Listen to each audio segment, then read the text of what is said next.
Assalamualaikum warahmatullahi ta'ala wabarakatuh.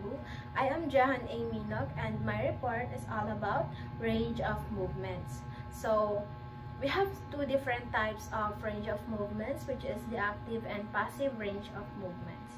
So, first, let us talk about active range of movements. So, active range of movements, limbs are actively moved with muscle contraction. So, ito daw yung mga movements na with muscle contraction. It means yung mga muscle talaga natin yung nagge-generate, which is hindi na natin kailangan ng tulong or forces from other things or ibang tao. Hindi na natin kailangan ng ibang tao para ma-move natin, para magawa natin yung movements na yon. The second one is the passive range of movements.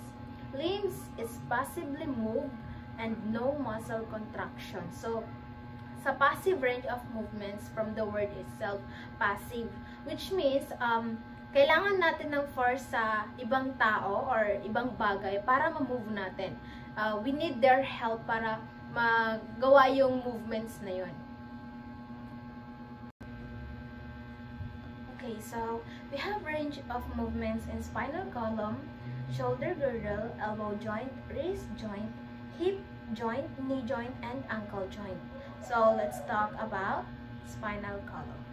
So, range of movements in spinal column, we have flexion, extension, lateral flexion, and rotation. So, first is the flexion. So, flexion is an anterior bending of the neck or body. So, as you can see sa nilagay ko na picture, ganyan yung binibend mo po yung body at saka neck mo. Ganyan po ang flexion. And then, next is the extension.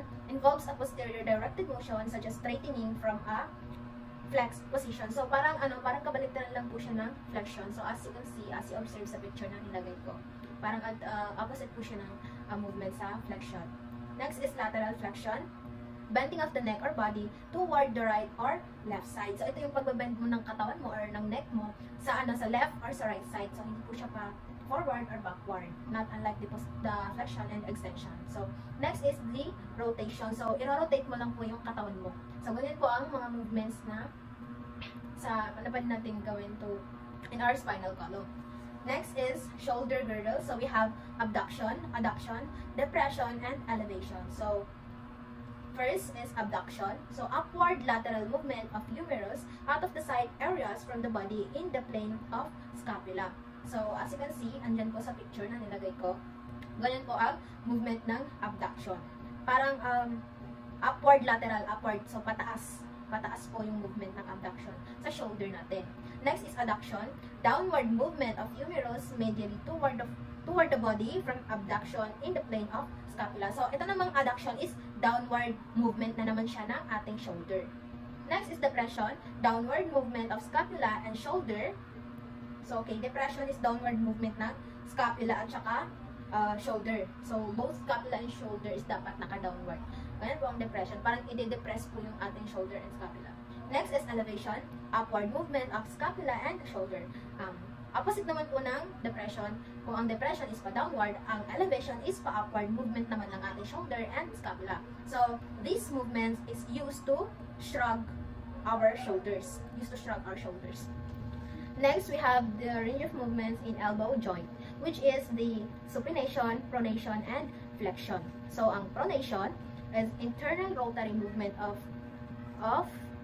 radius or ulna that results in hand moving from palm up to palmation position. So, sa pronation is parang, ito po yung kamay natin, ganito.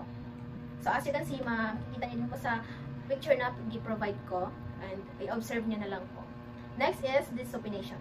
External movement of radius and ulna that results in hand moving from palm down to palm up position. So, ang supination naman po is the opposite of pronation. So, it is understandable naman sa picture na i-provide ko. Next is the flexion, bending in your lower arm toward your body. So, ang flexion naman po is ganitong side siya. Parang bending your arm toward your body. So, yun nga po, yung arm po ay papunta po sa ating katawan. So, next is the range of movement in wrist joint. So, we have flexion, extension, abduction, adduction, and circumduction. So, first is the flexion. So, when your palm is pulling towards your arm, performed by the flexion carpi radialis, the flexor carpi ulnaris, and the palmaris longus. So, ang flexion po sa ating wrist, diba? Ito po ang wrist. So, the flexion in our wrist is, ito po yung paganito. Halimbawa, ito po ganito. So, mag-observe din po yan sa picture na nilagay ko sa aking video presentation, video report rather.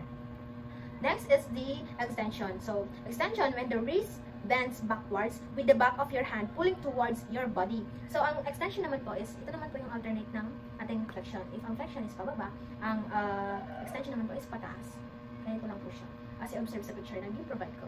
Next is the abduction and adduction. So, sa adduction, muscles that let you bend your wrist in toward the outer of your body. So, ito nga po, ang abduction, ma-observe nyo rin po yan sa aking picture na nipot sa aking PowerPoint presentation. So, yan nga po ang adduction. Ito po yung ganito, as you observe in the picture. And the abduction is the movement of hand towards the sign of the thumbs. The sign of the thumbs po. The abduction is the sign of the thumbs, which is ganito, the sign of the thumbs. Next is the circumduction. Consists of circular motion combining flexion and extension. So, ang circumduction is a circular motion po ito siya na nagko-combine ang flexion and extension, which is ganito. As you observe po sa picture na nilagay ko. Next is the range of movement in hip joint. We have abduction, adduction, flexion, and extension. So, sa flexion, raising the leg towards the front is termed flexion. Raising the leg towards the front. So, yun nga, itataas mo yung leg mo papunta sa front. Okay, so may angle. Next is the extension. It is termed that pushing the leg toward the back. Pushing the leg toward the back. So, it means, ang alternate or ang opposite po ng movements ng flexion. Kasi ang flexion po is pa-forward. And then, sa extension naman is pa-backward ng inyong katawan. Next is adduction. The thigh bone moves toward or across the midline. So, yun po ang adduction. Ang adduction is moves toward. So, ang adduction naman is pag halimbawa po, ayun, so let's start sa abduction muna. Abduction, the thigh bone moves out to the side away from the midline. So, ang abduction is ito yung iaaway mo or nag-move sa side yung isang legs mo. And then the adduction is yun na yung pag binalik mo yung legs mo towards the midline of your body, that one is what we call adduction. So, next is the medial rotation and lateral rotation. So, sa medial rotation, the thigh bone moves away from the midline. So, yung sa ating thigh bone, it means move away from the midline. So, as you observe sa picture po na i-provide ko. Next is lateral rotation. Or rather, sa medial rotation, turning the anterior surface of the thigh, of the limb toward the middle of the body. So, ito yung minumove mo, or the opposite of lateral rotation. Next is the knee joint. We have flexion and extension. So, I have provided pictures there. So, flexion, bending of the knee, and extension is the opposite of flexion. Next is ankle joint. We have inversion, eversion, dorsiflexion, and plantar flexion. So, ang inversion, moving the soles of the feet inward toward the midline of the body. So, that is what we call inversion. Parang, di ba pag nagkaroon ka ng ankle sprains, that is what we call inversion. Pag yung ankle mo is na sa inward or towards. So, ma-observe nyo din po yan sa picture na nilagay ko. Next is eversion, moving the soles of the foot outward or away from the midline of the body. So, outward naman. Yung ankle sprains naman sa ankle natin is if pa-outward. That is what we call eversion.